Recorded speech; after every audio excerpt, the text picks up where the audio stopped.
Welcome to Intimacy Evolution, the podcast that helps you enjoy deeper connection and more intimacy in your relationships. I'm Brianna Carey, relationship and intimacy coach, and together with my husband Mark, a licensed professional counselor, we're here to help couples create the relationships they crave. Relationships evolve over time, and that's okay. Let's talk about it. Hi. Hi. Oh my goodness. I'm so excited. This is cool. I'm excited too. I'm turning bright red. Yeah, I love this. That's our first in-person interview, and it is such an honor to have my OG coach in person here. So welcome back to Intimacy Evolution. We are here today with Abigail Gazda, and she is rolling through town in her van and visiting for a couple of days, which is so fun to show her our new stomping ground, showing her around Northwest Arkansas, and yeah, just enjoying being with her. So we're like, hey, you want to do a podcast? Yes. I'm so glad you asked, because that wasn't part of the plan. And then on the way, it's like, oh, I'm so glad you thought of that. Yeah. It's perfect. So welcome. Thank you. Glad to be here. Yeah. Again, excited to have you back. And a lot has happened in 2 years since you were last on the podcast. Yeah. So yeah, reintroduce yourself. I know we have a lot of new listeners too. So who's Abigail? Yeah. Hi, I'm Abigail, and I'm a clarity coach. I'm the CEO of Hearts Unleashed. I host the Hearts Unleashed podcast, which Brianna's been on. And we've, I kind of feel like introducing from this is just being on a journey of getting to work with people. And that, like she mentioned, I'm traveling in the van. And so that has been an evolution of my journey. I started coaching 2016 and have just evolved through that. Author, publisher, again, podcaster, and have built my own curriculum for transformation and through getting to share that, but also host book clubs and stuff. And I love to do one-on-one work and business coaching and consulting, but I also really love the group work, which you guys are very familiar with. So same realm. And then just that piece of the van life of getting to be here in person is so fun, and getting to see your kiddos grow up year to year, just how tall and how many more words they have and all that. I think it's beautiful. All the fun stories that they've got to share. Yep. And the joke about, because I just came from Missouri where I was hanging out with a client family also, and we were talking about wanting a Santa tracker, a Abigail van tracker. And I'm like, well, me too. And for safety reasons, I try to never let people know where I'm at, but it's always after the fact. Yeah. After I was in this place. It's ooh, cool. I love it. And there's so many ways that we can go with this conversation. And, I love it because you came in yesterday morning at 9 o'clock or something like that. And it's been nonstop talking the whole time. Yeah. That's how that goes. But it's not exhausting. There's so many ways we can go with this conversation. All of the talking we've done has just been so energetic and just twists and turns and just depth. And one of the things that we touched on was emotional intelligence. And I know that's your jam. My jam. So I say I'm a clarity coach, and I talk a lot about my areas of expertise are emotional intelligence and subconscious reprogramming, because it sort of supersedes or is the undercurrent for any conversation I'm having, right? People say, I want this outcome, I want this life, I want this lifestyle, I want this career, I want this relationship, I want whatever. And we can talk about where you want to be, but we have to talk about the gap and bridging it. And that is a conversation about emotional intelligence. It's a conversation about identity and transitioning or shifting and evolving your identity. Yeah. And also the identity that comes from the past. So I love talking about the formative years and, how that has created who we think we are. So that's a start.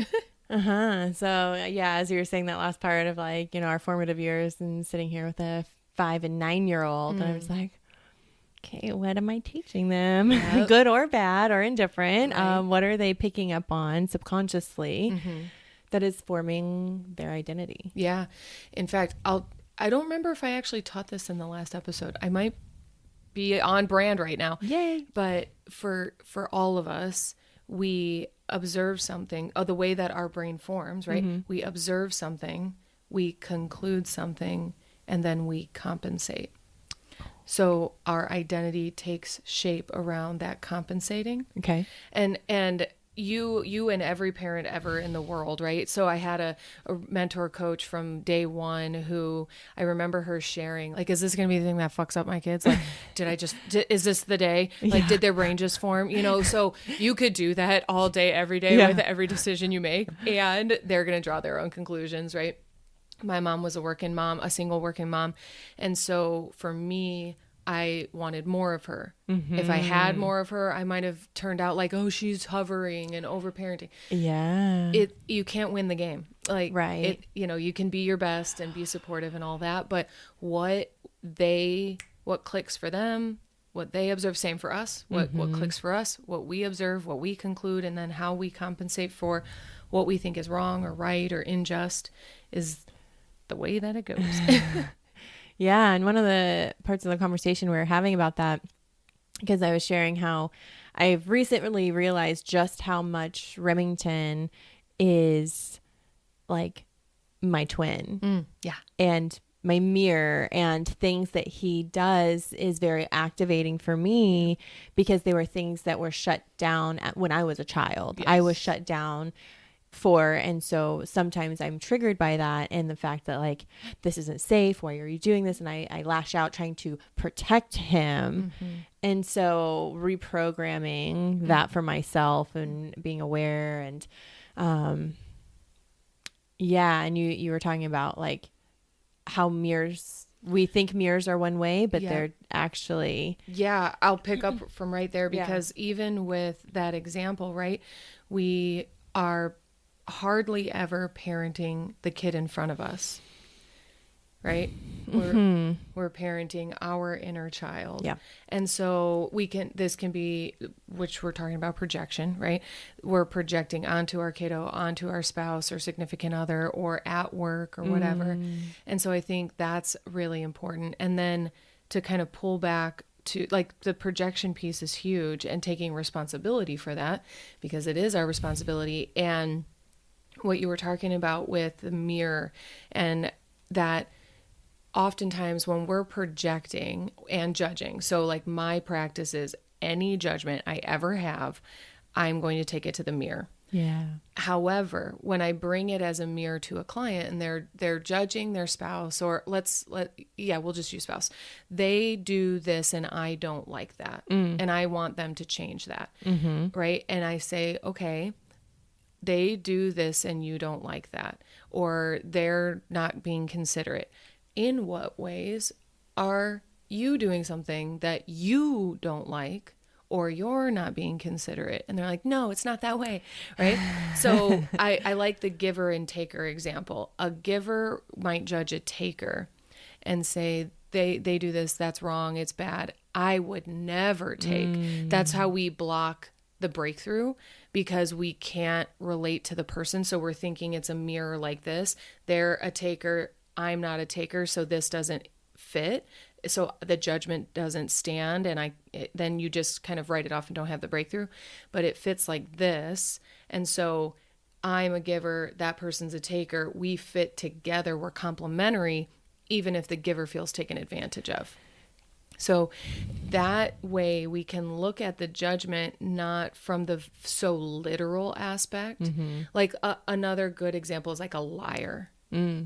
Okay. That person's a liar. That's our judgment of they're a liar. And we are not liars. Right. I am so honest. I tell the truth all the time. Okay, maybe. Where in your life are you lying? How are you lying to yourself? Yep. Right? It's a inside job. And so your whole life doesn't have to change for your experience of life to change. Ooh, right? I like that. Yeah. But you have to be willing to go inward and take mega responsibility. It's just like blame is so much easier. So much easier. Yeah. Ooh. Okay. There was a lot in there. Yeah. I was just like, let's back up and like really dissect emotional intelligence from like the ground up. and then we can kind of like move back forward. Yeah. Yeah. Let's do that. Okay. In what way? So I guess like, what is it? What is, Sure. Just what is emotional intelligence, and where do we go? I actually really love that question. I've never been asked that straight away. And I think it is like a new term, or it could actually be jargony. Yeah. For people like, okay, emotional intelligence, like whatever. Yeah. Right? Yeah. So I would describe emotional intelligence as the understanding the experience of the heart. Okay. Like, yes, to the mind, because there's a ton of psychology involved. So we can go down that rabbit hole too. But for me, it's the intelligence of emotions and body wisdom.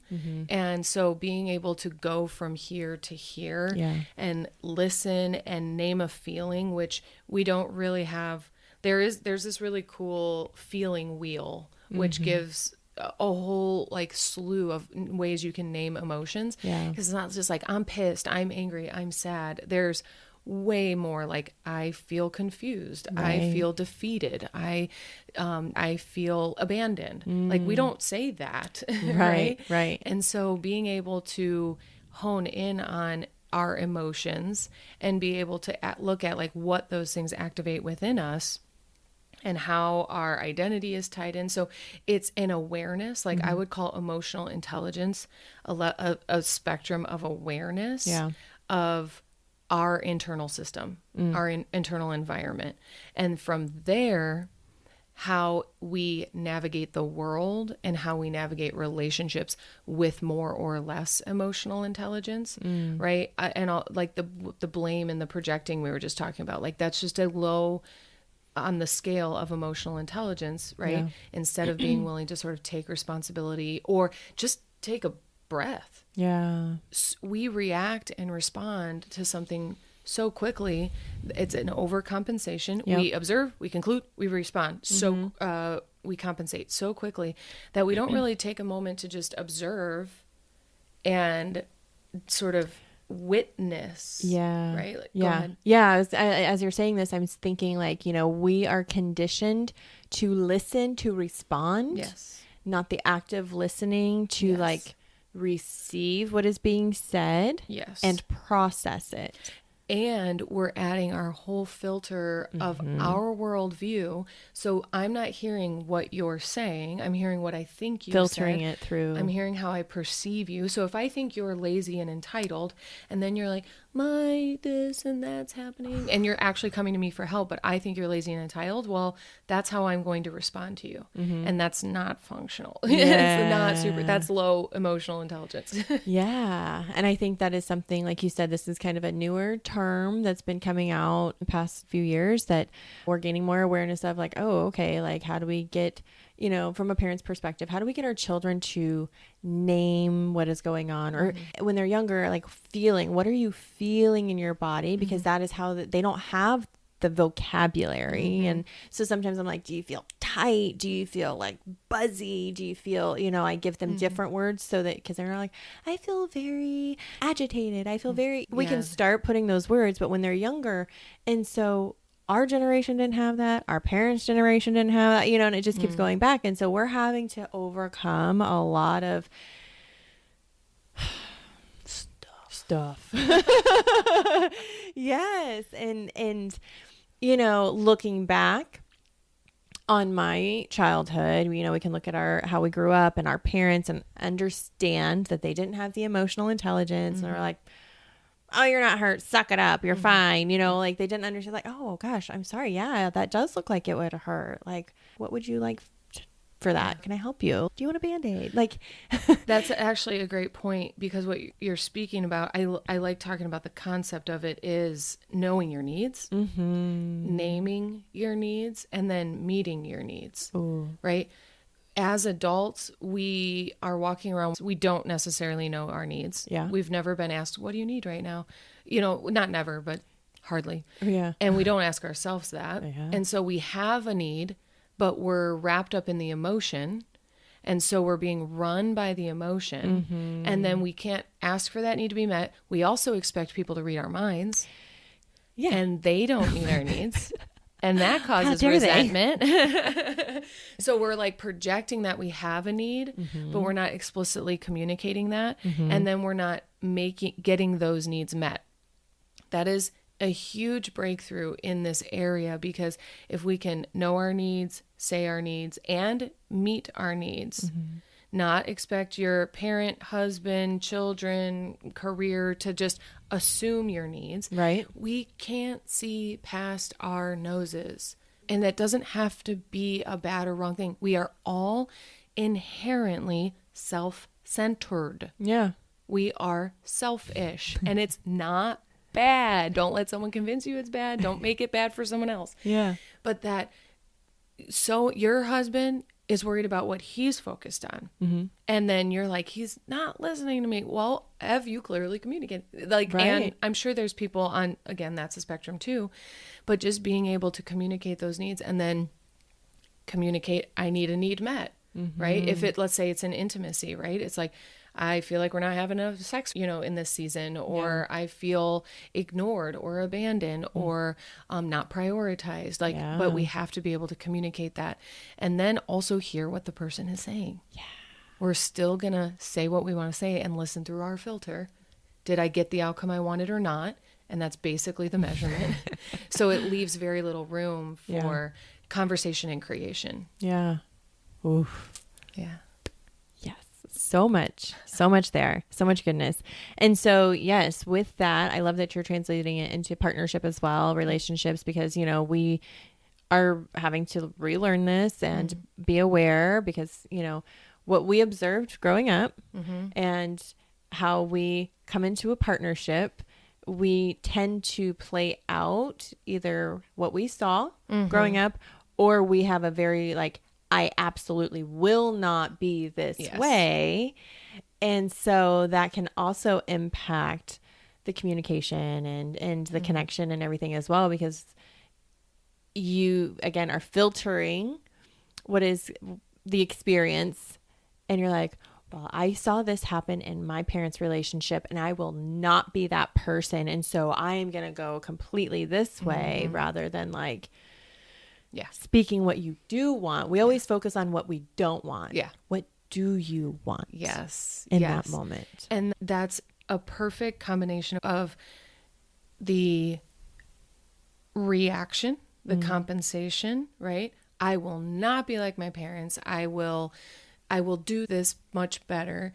It's still a response to something you observed. Yeah. So we've hardly ever we haven't, it's almost impossible to come from this blank slate growing up, right? Yeah. And so it's into our adulthood that we are finally given a little bit of freedom and wiggle room to say what do I want? What are my priorities? What am I passionate about, right? And we were kind of talking on the couch earlier about people who get together young. And then I'm in my 30s dating and, doing the thing. I've been with someone for 2 years, and that's great. Yeah. And dating in your 30s when you've established yourself as an individual and then deciding, do I want to date that person as the individual that they are, is very different than getting together young and growing up together. And so you might have met each other from embedded in the impressions of your household or what you grew up in.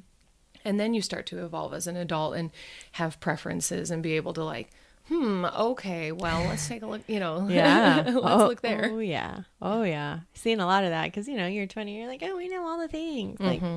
Whatever. But do you? You're right. And so, saying that, it's definitely a different person today than I was at 20 when we got together. And I'd hope so. Yeah, right? Right. I you would hope so.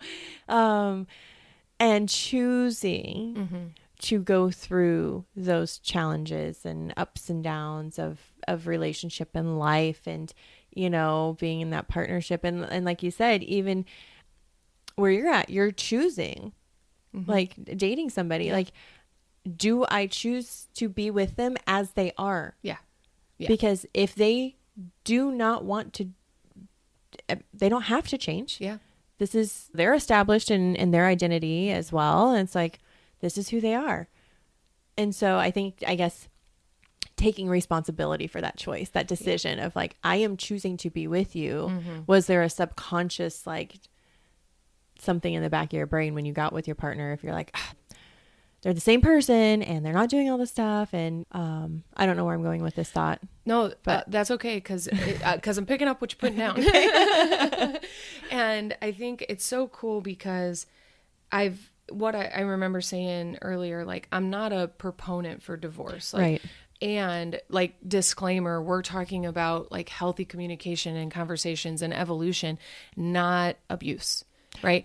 Because I think I love seeing people stick together. And something we talked about, if you wanted to go and throw it back to the last episode, is we were talking about considering divorce as a real option, just to work it out of your brain, not because divorce is the best option. Right. It's that we use it as a threat. We use it as a bailout. We use it as a inflated sort of reaction to something we didn't like in the relationship. And so it is almost weaponized and not empowering, right? If it's time to get divorced, it's time to get divorced. That's fine. And you could see it through also, because we were kind of talking about, oh, my partner needs to do the work if we're going to get better. So we're kind of like piling these conversations on.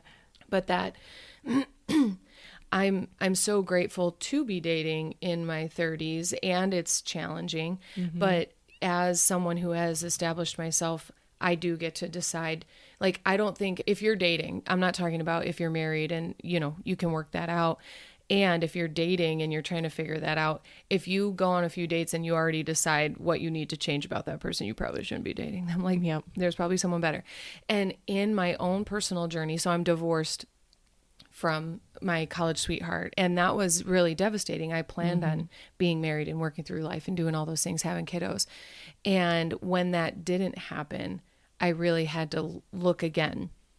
And it's only hindsight that the compatibility wasn't there, right? I was someone who was willing to morph to be what my significant other needed or wanted. And so that was my own personal journey to learn how to honor myself, to not abandon myself, which does come from the formative years, right? And so I had to work through that behavior. Now, could I work through it in a relationship or out of a relationship? Yes, of course. But the gift, because I get to relate to it as a gift that I was given in divorce, right, is to find the next person and watch the compatibility or declare, this is the list. I've made many lists of the ideal man, right? And then I end up with somebody and they're 85% that, or they're 90% that, or like every time I've gone through a breakup, the person I've been with next has just gotten closer to that ideal, right? And so you can do that by dating multiple people, or you can do that by staying in a relationship with somebody and working together to grow up yourself. And that's what we were talking about on the couch, is like, it's internal, it's an inside job. And just deciding that your significant other is the one who needs to do all the work is not probably very nurturing for the relationship. Yes. Yeah. Because again, it's like that mirror, like you said, like, what are you putting out there that you really need to be kind of like asking yourself, what else do I need to do here? Yeah. It's always coming back to yourself. And like you said, how you relate to the experience, you said earlier, is like, how are you taking things in and how are you relating and taking ownership of the experience that you're in? And I think that's so, so important. Something else that I remember talking about was we are an evolutionary species. So we are always naturally growing. But then if you're watching this, you're probably interested in self-development, right? And so when either of the partners find self-development and start on their journey, there is a natural riff because one's growing and one maybe not. And we have to take responsibility for you as the one changing might want to see the people around you grow. And they didn't choose that path. And it has become our priority to grow and evolve. And that person may be equally upset that you've changed because they were already in a relationship with someone they had agreed to be in a relationship with. And now they're in a relationship with someone they maybe haven't agreed to be in a relationship with. And so you're trying to like project, you need to change with me. When if you started the healing journey, it's likely you had that call, like there's something missing, there's something more, there's something more to me, there's something more to life. That's yours. That's like independently yours. Yep. And so we need to take responsibility for, if I'm unhappy or unfulfilled in any capacity, let me start here and get there, because it's very common in the relationship conversation. But let's talk about family. Yeah. Right? My parents are my parents. My friends are my friends. They might not be on this path. And do we grow apart? Potentially. But that doesn't mean the love is lost either. And I think that's what's really important, is I'm not trying to like exile my family from my life. Right? But we don't resonate or relate on different things. And so that doesn't mean though that I can't have them in my life. And so I want to pause and like turn it over, because I think it's you probably have a lot of experience with this too. Yeah, and that's what I'm glad you went there, because I was going to say like, oh yeah, and in relation to family dynamics, your family is your family, and you can choose the amount of interactions you have with them. And again, it is your experience. You cannot project on them or expect them, because what is my favorite phrase? Expectations are premeditated resentment. Yeah. I love that. And if you are expecting them to see you and take your lead, and they want to and have them do all this stuff too, that's like just setting yourself up for disappointment. Just be yourself. You're doing this for you. And so naturally they will see the change and shift. They might talk to you about it, and they might not, and that's okay. Because then again, you don't have to get upset about it. Oh, like, you're asking me about this, like, why are you not doing it too? Like, you see all the amazing things, whatever. Like, I don't know, it just popped in my head about like almost like sobriety. Yeah. Right? Yeah. So somebody that is choosing a path of sobriety, and they're doing it for themselves. And if they are getting upset at everyone else for not also choosing sobriety, like, that doesn't make sense. It's hard to work in the world that way. And it's hard to operate. Yeah. Something that came to me while I was starting sobriety was, I don't have to love what my people love in order to love my people. Yes. And then I flipped it and I said, my people don't have to love what I love in order for my people to love me. Yes. And it just blew everything open. So if you look at your transformational or spiritual journey as your new preference or interest or a hobby, and I don't want to mitigate it, because I live for this shit. Like, I love it. It's important. I believe in it. And if it's your interest, like if you like crafting, like if you like doing macrame, do you expect your husband to like macrame? No. Right? So it's a new interest. It's a new path. It's a new way that you spend your time and attention. And yes, will it like evolve the way you think? And I do think it affects, like, I don't love social gatherings all the time. Yeah. Especially as a sober person. And so I do have different interests, but that doesn't mean I can't also create an engaging interaction, an in-depth conversation. It's likely, especially because I live a public life, so people know my interests. Yeah. So they will approach me about my interests. So that's cool now, but that wasn't always the case. Right. And so being able to treat it for what it is, and let it be special to you without it needing to be special to everyone around you, where it like degrades the sanctity of it for you. Yes, that, because I was like, it's your thing, be excited about it. If you're trying to talk to other people about it, you're like, this is the greatest thing ever. And they're like, okay, cool. Like, we have some friends that when Mark and I are talking about stuff, you can just definitely see like the like, they're like, oh, okay. And we're like, it's all right. Like, and we just talk about it, and because they love us, they will sit there and listen. Are they going to join us at the next event that we go to? No. And that's okay. We don't expect that. Right. But the fact that they can sit there and just be like, oh, cool for you, you know, and that's fine. Oh, and that when that happens, because we were talking a lot about that, also the independent journey is we start to feel isolated or like, woe is me, nobody understands me, this and that. But I think you guys are a great example is if you there's grief, you have to grieve who you've lost. You have to grieve what was, your lifestyle has changed, but then you're calling in new. Yeah. You have to burst past the isolation barrier of like, nobody gets me, I'm alone. People get so stuck there. Don't get stuck there. Yeah. Don't get stuck in the isolation. Woe is me. Nobody gets it. There are so many people who get it. So many. We have communities full of people who get it. Yes. And we create that on purpose. Like I'm so obsessed with what I talk about that I just want to talk about it all day, every day. That's what we're doing. We're spending our Saturday afternoon talking about emotional intelligence. Like how freaking cool. Yay. And so you find people who are equally interested, and there will be more duality. Yeah. And both can exist. You can have pieces and parts of your old life and your new life. You don't have to leave everything. I had that fear. Yeah. I've had that fear over the years. Like the more I evolve, the more I lose. And in a way it's true, but I won't lose the core things that I value. Right. And it's, are you losing, or are you now seeing through, again, a different lens or filter of the things that no longer serve you? Yeah. And it doesn't mean they were wrong or bad, but they got you to where you were to make that next step in your journey. Yeah. And I think just acknowledging that and the different parts of us that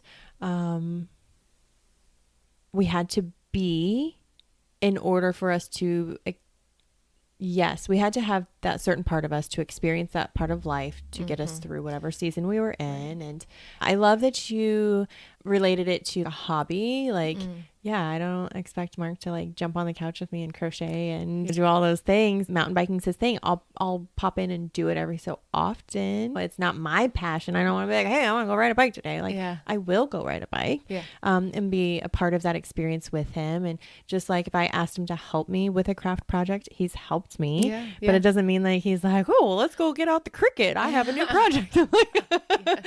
And so I think that bringing it back into, partnership, relationship, family, whatever, if you stay your path because it is something that you enjoy and it is what you are wanting to do, if you are not trying to force it upon your people, like family, friends, partner, then they get to come around in their own time. And that could look like, instead of being combative and be like, why are you doing these silly things? Why are you going and doing chanting? And why does the house smell like this sage? And like all this stuff. And instead of being combative about it, it becomes more neutral. Yes. And that is supportive. Yes. Right? They're like, okay, like this is your thing. That's what you do. Okay, great. And so I think just putting it into those perspectives too of like, it's okay. I love it. And I love, you were kind of alluding to like the genuine sharing of it, right? I'll listen to Vince talk about things that are far beyond my brain, or he's an avid hunter, and I love that. Like, I love seeing him energized by it. Yes. So like, why wouldn't I support something like that? Yes. Or when he's out snowboarding, like I see him get giddy, like he's so excited, and I love that for him. Yeah. And I'm a terrible snowboarder, but I'm actually a good skier. And so like now I get to go out and so you get to share that, but it might not be the thing that wakes you up in the morning, or like, especially if you have a mathematical brain person and you're a word person, like, or just like whatever the differences is. And like, we could go into human design, we can go into zodiac, we can go into Enneagram, like we're all built different, right? And we get to respect it. I love interdependence. We are better together. Doesn't mean we're identical. Yes. And that's not codependent. Yeah. Yes. Very You different. are your own people with your own experiences, and you are sharing them with each other. We talk about that a lot. It's so important. Oh my gosh, I love this so much. Yeah. How can someone start implementing this awareness into their lives? Like, I know we've talked about it, but there's like, how can we kind of round it out? Yeah. Or is there any last bit of... No, I love that. It is like, if you're listening to this and it resonates, I just want to encourage that it's a journey. It's an evolution. It's a process, not a destination. Because I'm going to kind of answer the opposite, right? Like people who are on this path expect to arrive somewhere and to what I call the healed place or enlightenment. And it's an absolute farce. And so opening your heart to the fact that you're an evolutionary being, if you're interested in these topics, you're already in the right place. And I mean, I could say check out the Hearts Unleashed podcast, but keep listening here, like join forces and find communities that resonate, because like what we build might not resonate, and that's fine. But that there are like, maybe you can speak to it too, that it's just unlimited. The amount of resources, the amount of conversations happening, the real conversations happening, because what I want to say is get clear. Like, what do you want? That's the number one thing, is like, it's not about what you don't want. What do you want? And then look for the aligned sources, because what's coming to me is like, it might be a physical journey. It might be a spiritual journey. It might be a financial journey. Like, you're going to start down a certain path. And if you walk that path, it's going to grow you. It's going to evolve you. And what has been true for me is the more you know, the more you grow. And the more you grow, the more you know. And so the more I've grown, the more I've been exposed to. I didn't know I was into chanting. I didn't know I'm a medicine woman or an angel. Like, there's so many layers that were not clear when I started. I started in the coaching realm, which was very 3D, very transformation oriented, self-help oriented, kind of From executive. Here.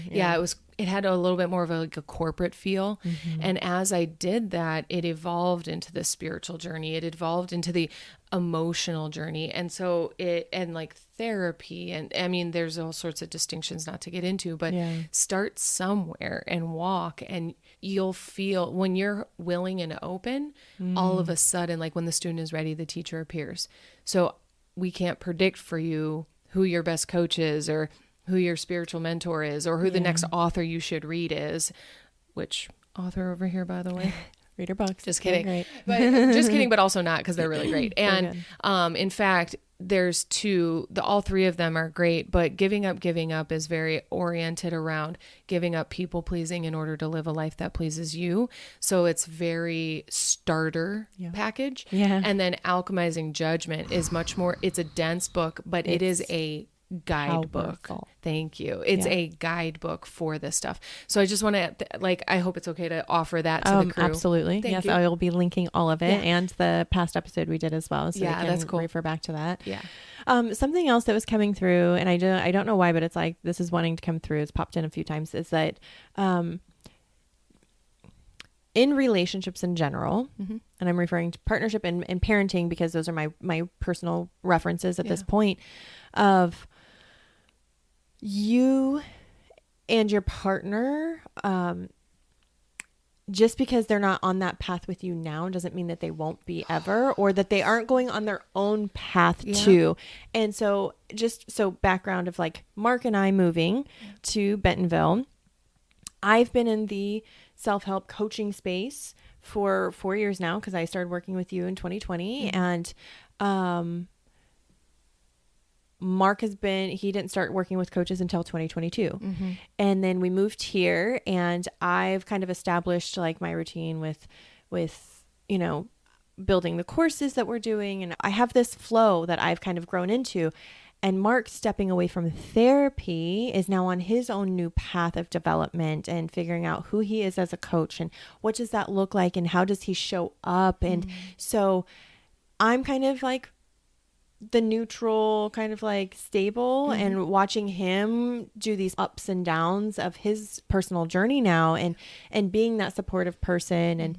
And that doesn't mean that I have to fix him or step in and save him, because some of the things he's challenged with right now are really strong gifts of mine. And it would be easy for me to step in and be like, okay, well, like, let me do this for you. That's not helping him in any way.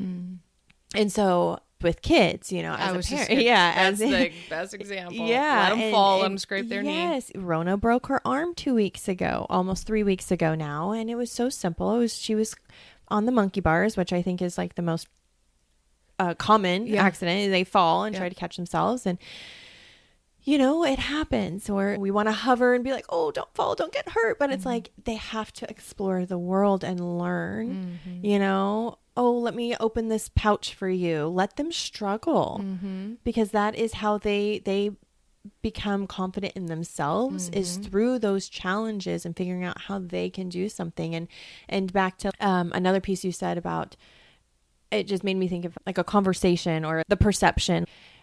Sometimes I will see Rona, our 5-year-old, like doing something and I'm like, what are you doing? Like, don't do that. And then if I would have taken 5 seconds to pause and observe what she was doing, I'm like, oh, well, that's really insightful. And, you know, she was really observant that this needed to be done and she's being helpful. I'm like, oh okay. You know, we're so quick to jump on through our perception, through our filter. Yeah. And kids are very capable. That's very emotionally intelligent of you. Thank you. You know, our partners are very capable as well. And I'm saying this in reference to, like, again, child rearing and stuff like that. I see a lot of women that have challenges of like, well, they can't do it like I do. Like, they're not supposed to. And they're going to bond with their child because of that, you know, because they're doing it in their own way, and that's okay. So I don't know. I kind of took us on another tangent and we'll bring it back. That's perfect. And not to start a whole new episode, but like that's a key characteristic of martyr syndrome folks who like we relate to everyone as incompetent and therefore we are the ones for everything and everyone. And that's our burden and cross to bear and problem. And now we're resentful, but no one's given the chance to be competent because we're hovering and butt wiping and saving and bumper, you know, lanes and all that. And it just doesn't really, you're not empowering anybody. Yes. And so empowered people empower people. Yep. So if we're not empowered and then we're diminishing the people around us because we're all operating in fear, not super functional, right? But it's easier than the discomfort. Yes. So martyrdom or over serving and people pleasing is much easier than the discomfort of watching your kiddo go through their first heartbreak and you just like want to go strangle that other person or something, or like, or their kid's getting bullied and they have, you know, you have to like navigate that. Yeah. And so it is easier to jump in and save. However, that doesn't really save anybody. It doesn't strengthen anybody around you. So it doesn't give them the skills to navigate that in the future on their own when you're not there. And for myself, there's the wanting to save people, but there's also being perceived. So like I had a family member who was struggling and the best thing to do was to let them struggle. But I also didn't want to be perceived as abandoning them or not caring. Right. So I could leap into action, but again, that will not have them find their feet under themselves, you know? Yeah. So it's an interesting journey. So I liked where you were going with that. And there was something else to what you had started with asking that I thought I was picking up on, but it came and it went. Yeah. I was talking about like the relationships and going at your own journey, like pace, each of you. Yeah. Thank you. Cause that was really awesome. It like so insightful cause there's awareness and then there's integration. Yes. Awareness is BS without integration. So you can think you know it all, but if you're not applying it all, BS. Okay. So I say that because we have those awakening moments, and just because it isn't happening now doesn't mean it's never gonna happen. Yes. Right. And so it's like, he needs to change. He needs to change. He needs to wake up. I have so many clients who are like, come with that idea. And it's like, well, let's just look inward first. Let's be with us. Yeah. Because if both of you were changing at the same time, like you're talking about that stability and support and rock and foundation. Yeah. Yeah. Someone needs to be grounded.